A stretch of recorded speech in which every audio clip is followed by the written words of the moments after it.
lo yoga, Licia. Mhm, lei fa il mantra, no? mhm. I mantra sono in verità una forma profonda di meditazione.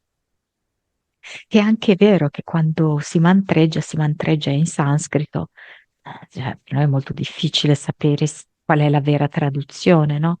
Di una lingua antica che non ci appartiene, ok? Però il punto è che noi siamo qua, per portare luce e pulizia su tutto. Quindi, quando sei a un elevato livello di consapevolezza, puoi utilizzare la pratica del mantra, che poi per lei fondamentalmente è l'emissione vocale, per arrivare ad una centratura.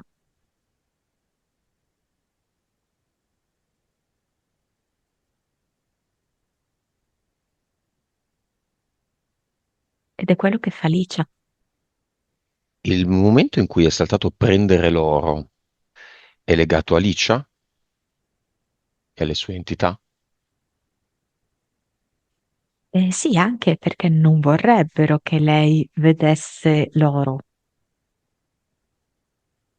vorrebbero che lei rimanesse sempre al piombo, no? Alchemicamente parlando. Non vorrebbero che lei facesse la trasformazione del piombo in oro. Quindi che lei rimanesse comunque sempre pesante, sempre cupa,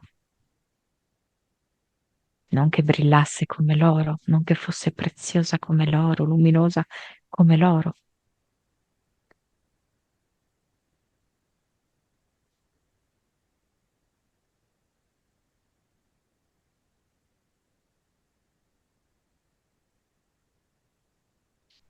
Va bene. Quindi tutti e tre li abbiamo analizzati, ma ehm, quindi che fare? Continuare? Ricordarsi tutti gli animali presenti nelle posizioni di yoga. Gli animali sono importantissimi nella nostra esistenza. Com'è possibile, no? Che una disciplina del genere abbia così tante posizioni riferite agli animali? Posizione del delfino, della rana, cane, faccia in su, a faccia in giù, poi c'è il cobra, poi c'è il leone. Come mai tutti questi animali? Il piccione? Perché sono essenziali gli animali nel nostro percorso evolutivo, con le loro caratteristiche. E Silicia affronta delle posizioni yoga con questo tipo di viaggio interiore, di introspezione. Mentre fa la tartaruga, prova a pensare cosa significa la tartaruga, cos'è la lentezza della tartaruga, il suo proteggersi con un carapace, cos'è la libertà di un delfino che è senza peli, che è sempre immerso nell'acqua, che ride, che canta e così via. Sentire durante la posizione i requisiti, le qualità di questi animali, in che modo riecheggiano dentro di noi.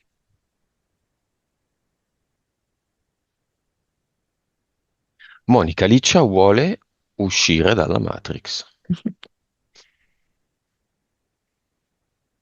Mm,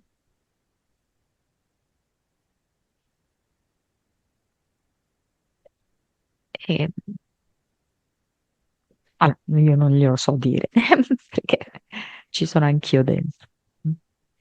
Eh, Possiamo condividere il lavoro su questi tre principi essenziali di verità, di semplicità e amore.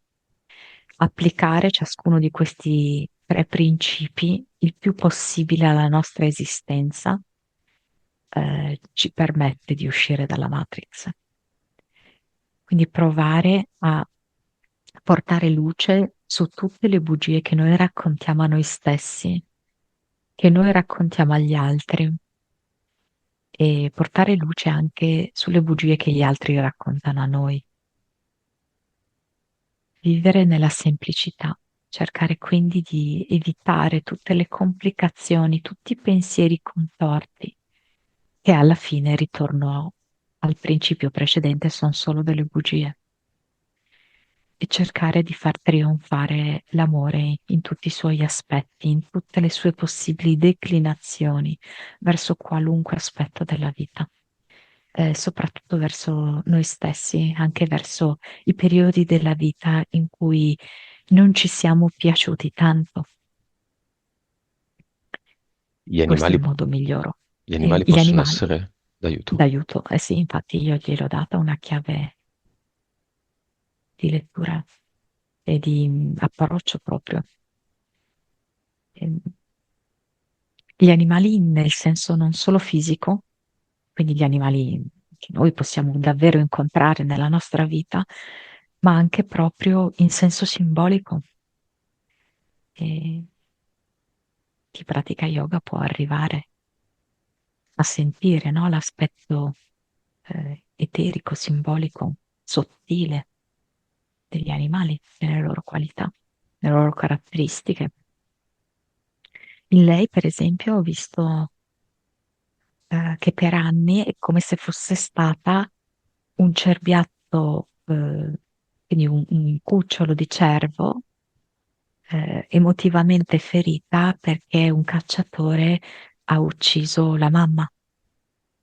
E ora io la vedo, lei personalmente, come un cervo adulto, che è proprio l'emblema della rinascita, perché il cervo ha questo palco di corna che sembrerebbe forte, indistruttibile, e invece non è così, perché ogni anno questo palco di corna quasi si scioglie, si decompone e poi si ricrea, si rigenera.